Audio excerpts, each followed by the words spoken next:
After years of hospital night shifts, I can tell the difference between actual danger and background noise. You learn to sort things into two categories: worth getting up for and ignore it. That Thanksgiving at my parents' house didn't feel any different at first. Just a cozy holiday wrapped in the usual chaos of aging parents. Their place is one of those old two-story homes built before insulation was a thing. Pipes click, floorboards complain under every step, and the basement has a constant faint smell of damp cardboard. My parents treat it like a storage unit: boxes, chest freezer, and a furnace that looks ready to retire. I came home that year because my dad's blood pressure had been creeping up, and my mom had no business climbing step stools to dig out tablecloths. I slipped right back into caretaker mode, checking my dad's meds, telling my mom the stuffing didn't need just a little more salt, and eyeing the timer on the turkey like it was a cardiac monitor. Everything was normal, right up until the basement light turned on by itself. We were halfway through dinner when I noticed it, a thin glow under the basement door. We never leave that light on. My dad waved it off, saying he must have grabbed something earlier and forgot to pull the chain. I stood, cracked the basement door just enough to look down. The bulb was still glowing, and the pull chain was moving, just slightly, like it had been tugged a few seconds earlier. No footsteps, no voices, no one down there. I shut the door, told myself the chain probably swung when I opened it, and went back to the table. An hour later, the light was on again. This time, no one had been near the door, and I knew it. We'd all been in the same room, arguing about whether the parade floats counted as real Thanksgiving traditions or just background TV noise. The swing in the chain was more obvious this time, an arc still slowing down. I went down halfway and pulled the chain myself, watched the light click off. No flicker, no loose bulb, nothing weird. Upstairs, I noticed a small smudge near the basement doorknob. Muddy, the kind you get from stepping through wet earth. I wiped it with my thumb. Fresh. Probably came in on Dad's shoes earlier, I told myself, though I'd watched him take them off at the door like he always does. During dessert, another noise came up through the floor, a metallic clank like something brushed the furnace ducting. My mom paused mid-sentence. Even my dad lifted an eyebrow. Then, they laughed it off. "Old house," my dad said. "Sure, but old houses don't turn their own lights on." When my parents settled into the living room to nap off the meal, I stood by the basement door for a long moment, listening. I don't scare easily. You can't in my line of work. But that house was too quiet, the light too persistent, and those sounds felt planned. I grabbed a flashlight, opened the door, and started down the wooden stairs. Each step creaked, the kind of sound that settles into your bones if you grew up hearing it. Halfway down, the temperature dropped. You could feel the basement air hit you, cooler, heavier. My flashlight beam caught the pull chain first. It was swinging again. Not wildly, but with enough force that it hadn't started slowing yet, as if someone had just tugged it and slipped into the shadows. I scanned the room. The old freezer hummed in the corner. Boxes lined the shelves. Laundry basket waiting for wash day. Everything looked like it belonged there, but the floor didn't. Fresh mud tracked across the concrete. Dark, wet, unmistakable. Not smudges. Footprints, leading from the small basement window on the left side of the house, the one near the driveway. The prints went straight toward the furnace, and then they stopped behind it. I stepped quietly, shining the flashlight around the sides of the furnace. Behind it, tucked into the narrow gap where my dad kept old paint cans, there was a bent window screen. The window above it hung slightly open, latch undone. Someone had crawled in. My arm tingled, the way it does when adrenaline catches up after your brain tries too long to be rational. Someone had been down here, might have been down here for hours, maybe longer. And the light turning on wasn't the house glitching, it was someone moving around, listening to us. I went upstairs and locked the basement door behind me. Didn't tell my parents the details. I just said they needed to go upstairs now. Then I called the non-emergency line. Police arrived fast. They swept the house, checked outside, followed the muddy prints to the window. Whoever it was had come and gone more than once. Officers guessed it might have been a transient, someone using the basement when my parents were out grocery shopping. Maybe they slipped back in when they saw the family car return, trying to grab their things. Maybe. Nobody found the person. Nobody explained anything. My dad had a metal bar installed on the basement window. New locks, too. My mom insisted it'd be one of those stories we'll laugh about next Thanksgiving. But I keep replaying one thing. Those footprints weren't wandering. They weren't random. They walked in a straight line toward the furnace. The perfect place to hide, tucked in darkness, while the voices of my parents and me drifted down through the vents. They stood there long enough to listen to us moving around, long enough to decide what they wanted to do next.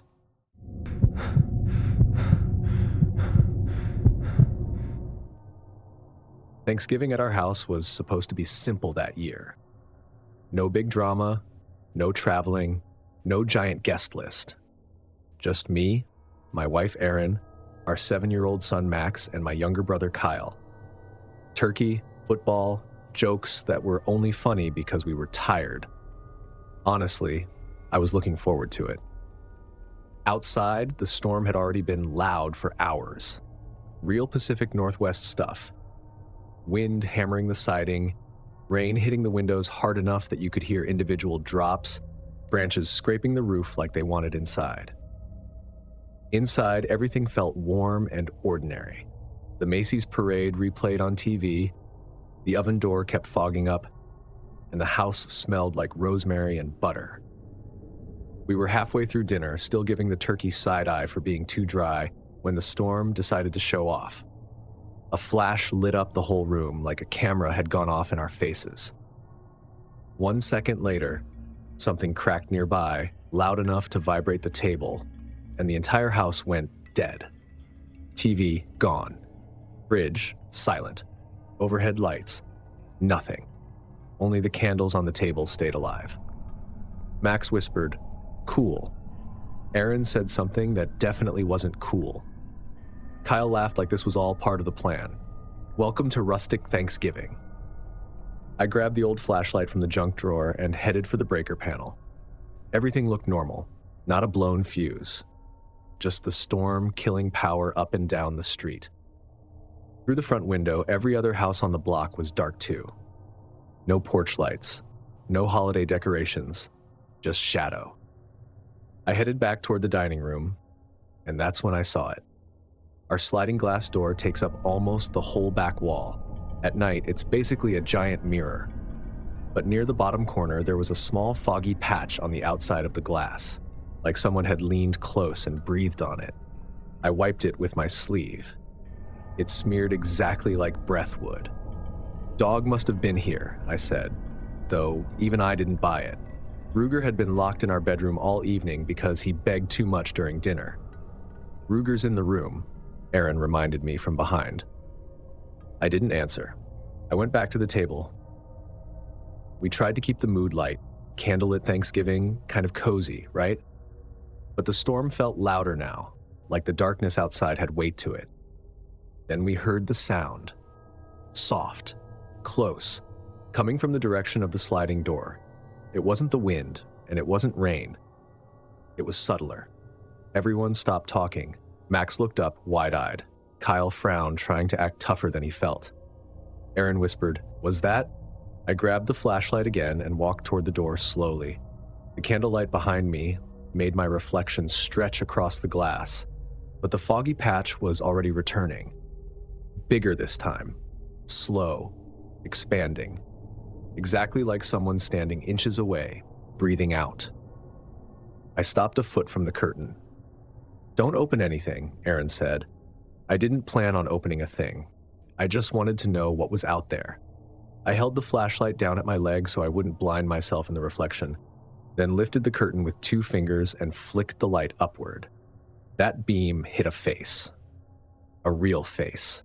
right on the other side of the glass. White skin reflecting back the light.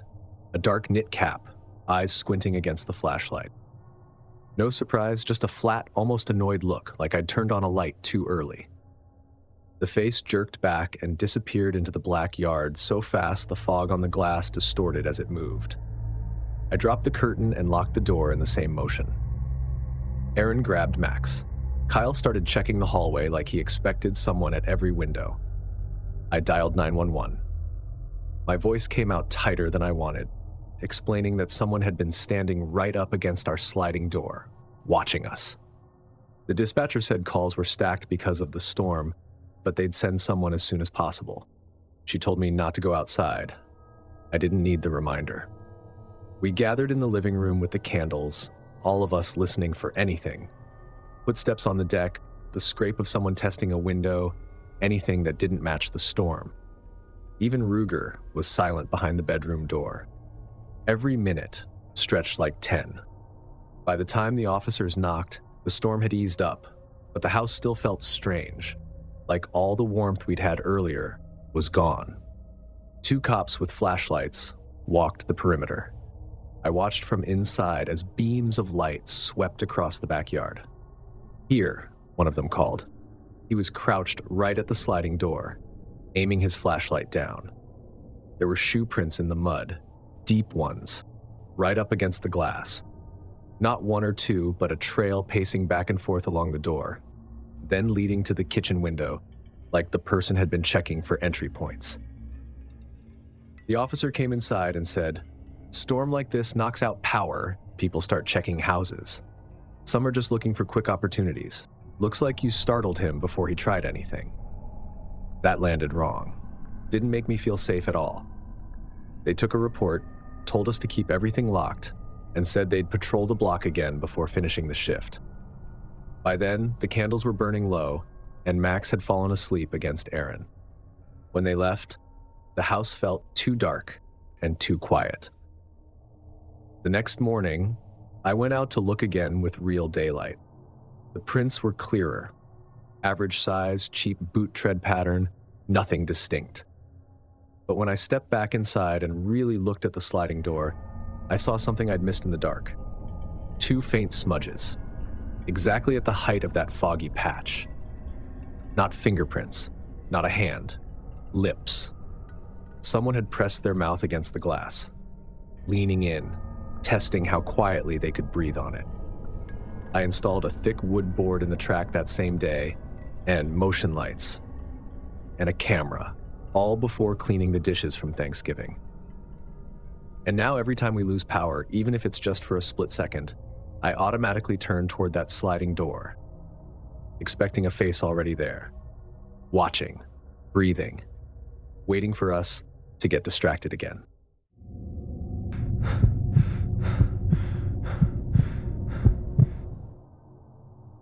I drove into Cleveland that Thanksgiving, thinking the worst thing I'd have to deal with was my dad's football commentary and my mom asking why I never visit enough. I live a couple hours away now, out near Toledo.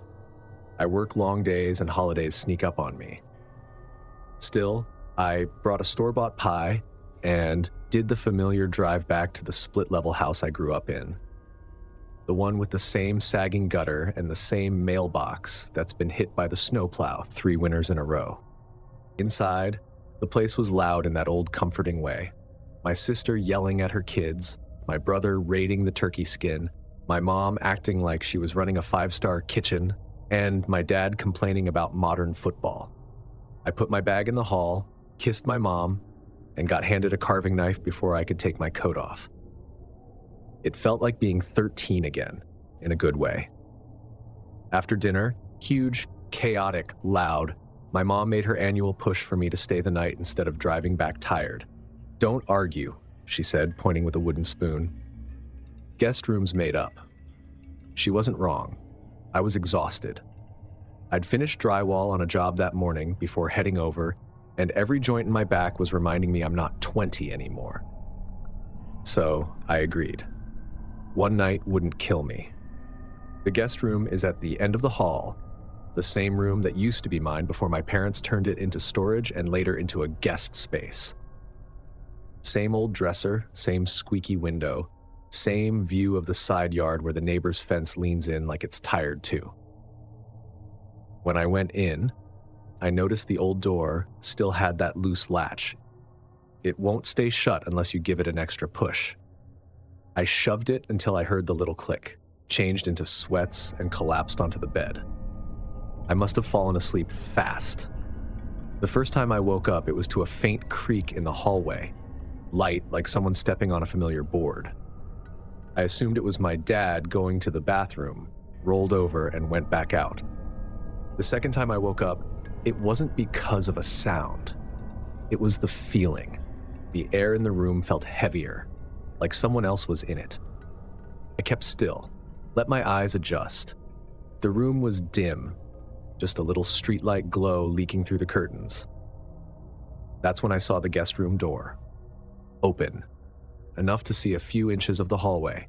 Enough to see that I definitely hadn't shut it like I thought. I told myself I must have been too tired and not closed it fully. That happens. But even that didn't explain what I heard next. Breathing. Not mine. Not the slow, even breathing of someone asleep. This was close. Low, coming from the foot of the bed. I can't see much past my nose without my glasses, and it was almost pitch black. I stiffened without meaning to. Contractors know house noises. Vents, pipes, settling beams. You learn what's normal. This wasn't normal. This was the sound of a person trying to be quiet, and not exactly pulling it off. I stayed still for a long minute. The breathing got a little louder. Then something else happened. The mattress dipped, just slightly, just enough that I felt the blanket pull toward the bottom of the bed, like someone had put their weight there. I kept my eyes on the foot of the bed. There was a shape. Dark, crouched, or hunched. Not defined enough to see features, but enough that I knew I wasn't imagining it. It was a person, sitting there. "Dad," I whispered. The breathing hitched, but there was no answer. Whatever was at the end of the bed wasn't my father. I moved my hand slowly toward the nightstand. I knew exactly where the lamp was. I'd set my phone next to it earlier. I felt for the metal base, and the breathing changed as soon as my fingers brushed it. Like whoever was sitting there knew what I was about to do. I grabbed the switch and snapped the lamp on. The room lit up instantly. The foot of the bed was empty, but the mattress, still indented. A clean dip in the blanket, like someone heavy had just been sitting there and stood up a second before the light hit. The door was now fully open, showing the dark hallway. I didn't move for a long time. I just sat there, staring at the dip in the mattress, trying to make sense of it. I'm not the type who jumps to ghosts or nonsense. If something doesn't make sense, I assume there's a logical reason. But every logical reason led back to something I really didn't like thinking about. Someone had been in that room. I finally stood up and checked the closet. Empty. Checked under the bed. Empty. Behind the door. Empty. Then I looked toward the window. The frame didn't look right. The bottom was pushed open just a little, maybe half an inch, enough to break the latch, enough that if someone forced it, it would give. I stepped closer and saw a faint brown smear on the sill. Mud. A streak like someone's pant leg or shoe had brushed it, climbing in or out. That was enough for me. I grabbed my bag, turned off the lamp, and walked straight downstairs. I lay on the living room couch with the TV on mute until morning. I didn't sleep. I just waited. When my mom found me, she asked why I didn't use the bed. "Back hurt," I said. It was true, just not for the reasons she thought. Later, when we were packing leftovers and bundling jackets, I went back up there once more to double check. The window was still cracked. The muddy streak was still on the sill. I locked the window properly, came down and told my parents they should get the locks checked and stop leaving the side gate open. "Why? Something happened?" my dad asked. "Nothing big," I said, "just old house. Easy target." I didn't tell them about the breathing, or the shape at the foot of the bed, or how long I lay there listening to someone else's air fill the room. Now, when I stay anywhere overnight, hotel, friend's house, doesn't matter, I check every window, every door. I wedge something under the doorknob if I have to. Because once you wake up to the weight of another person in a room where no one should be, and you can't see anything in the dark without glasses, you don't forget it. You don't shrug it off. And you don't ever look at a barely cracked window the same way again.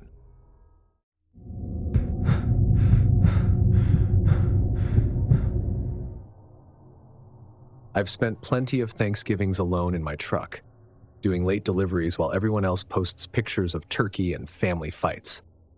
So when my buddy Mark invited me to a Friendsgiving at this rural rental outside Des Moines, I said yes. Figured it beat eating gas station pizza at another rest stop. The place sat right next to an open field that used to be corn. By November, the stalks were mostly low stubble with random taller patches still standing along the edges, like somebody just gave up harvesting halfway through. The house itself was warm, windows glowing yellow, muffled football coming through the glass.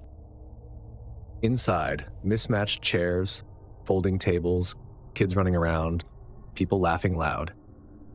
It felt good. We ate, joked about work, argued about football calls, the usual. Every now and then I'd look through the back window at the field. Nothing out there except rows of dark plants disappearing into a black tree line. The first time I heard it, I didn't treat it like anything. I was taking a trash bag out to the bin near the back porch. The wind was kicking up, dragging the sound of the field with it, that dry scraping noise of stalks rubbing together. Then underneath all that, a faint, "Hey." I stopped. Not in a horror movie way, just listening. Could have been a neighbor out near the tree line. Could have been nothing.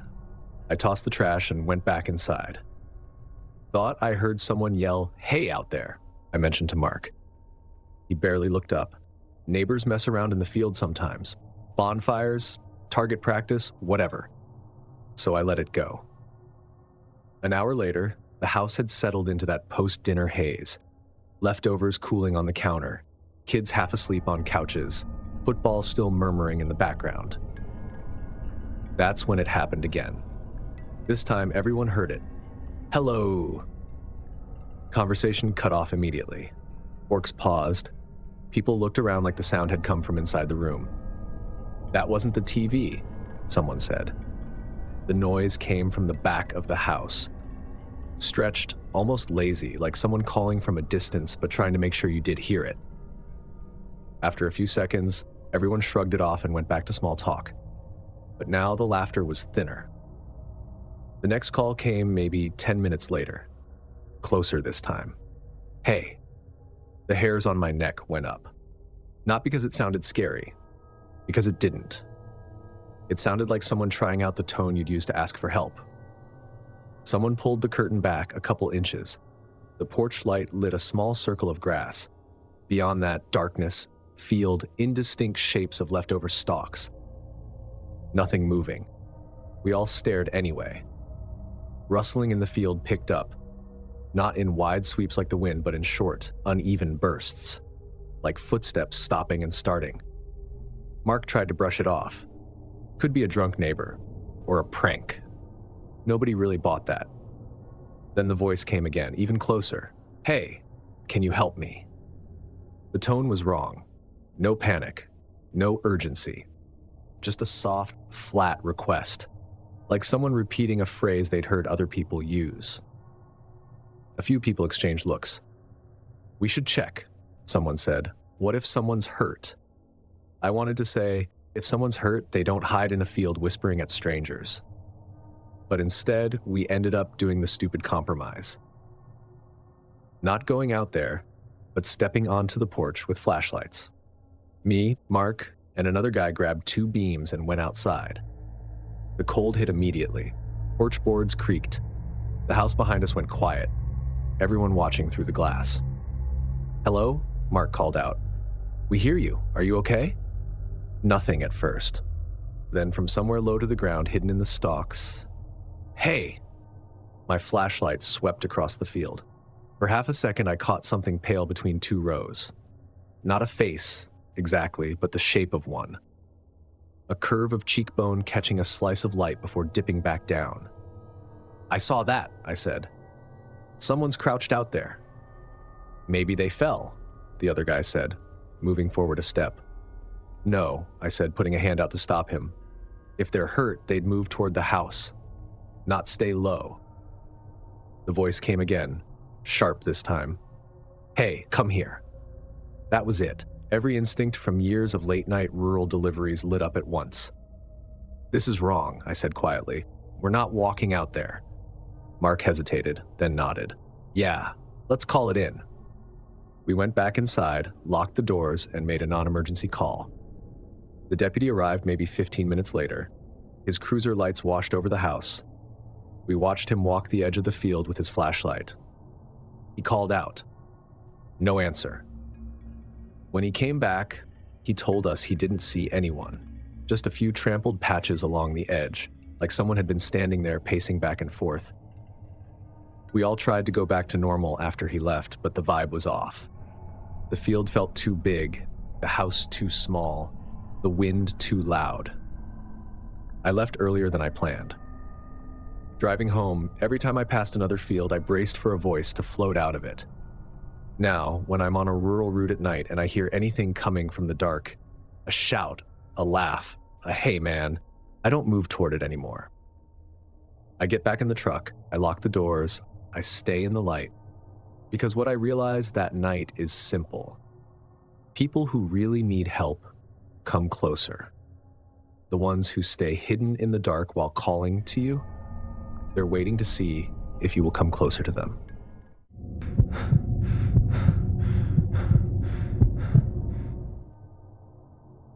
Thanksgiving is the one day in November I usually get to pretend my job doesn't exist. Patrol that month is a mess. DUIs, break-ins, family brawls. When the schedule finally showed I had the holiday off, my sister texted in all caps, "You're coming, don't even try to dodge it." Her house looked exactly like Thanksgiving should. Warm lights, yelling kids, too many dishes on the table. And then there was her new boyfriend, Evan. He stood when I walked in, over-smiling, holding flowers like a movie extra. "Officer Big Brother," he said. "Heard a lot about you." Nobody ever calls me that. People say cop, officer. I shook his hand anyway, gripped too firm like he'd Googled how to impress your girlfriend's family. Brand new shoes, expensive-looking watch that probably wasn't expensive. He kept looking at my sister like he was checking whether he was doing things right. Still, I tried. I wanted her to have a win. But even early on, little things stuck in my head. He worked in finance, but couldn't explain what he actually did. When my dad asked where his office was, Evan named a street downtown full of salons and cafes. He said he grew up around here, but paused too long when asked which high school. My sister jumped in and answered for him. I convinced myself to let it go. Eat turkey. Laugh at the kids. Let the guy settle in. Dinner was loud, chaotic, perfect. Then Evan's phone buzzed. He checked the screen, and for half a second, his expression went completely blank. Not annoyed, not confused, just neutral. Then he smiled again. "Sorry," he said, pushing his chair back. "Work thing. I'll be right back." He walked out the front door. At first, nobody cared, but 10 minutes passed, then 15. My sister pulled out her phone, tried to play it off.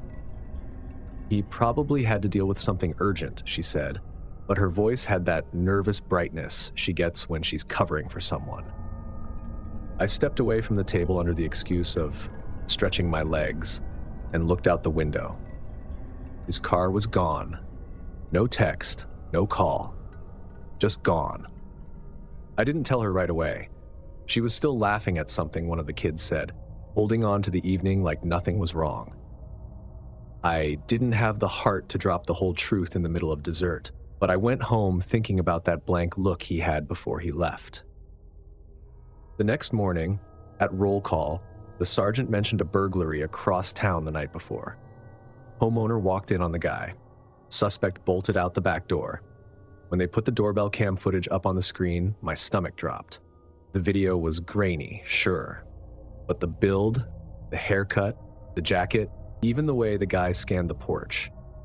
I'd literally watched that silhouette sit at my sister's table hours earlier. Same posture, same shoes. I didn't say anything in front of the room, but as soon as briefing ended, I walked outside and called my sister. She answered sounding tired. "Hey," she said. "Sorry about last night. I still haven't heard from him." "Can you do something for me?" I asked. "Tell me exactly what he was wearing. Shoes too." She listed everything off, not thinking twice. It was the same outfit as the suspect in the footage, down to the shoes. "Why?" she asked. I told her. Not everything. I left out the part where I was 90% sure, but enough. She got very quiet. "How long have you known him?" I asked. 3 months, she said. "Maybe 4. Why?" "Where does he live?" She hesitated. "He's been staying in different places because of work. He said his apartment was being renovated." It went on like that, half-truths piled on half-truths. She realized it as she said it. The longer we talked, the more she understood she didn't actually know anything real about him. Later that day, I gave detectives everything she told me. His first name, the number he'd used, the fake job details, screenshots of his texts. They couldn't share much back, but their tone said enough. A day later, Evan's number stopped working. 2 days later, his social media vanished.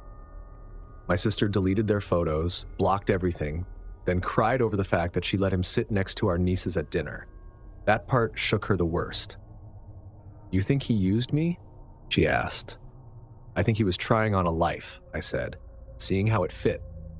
I didn't tell her the rest of what I suspected, that guys like him don't usually settle for one burglary.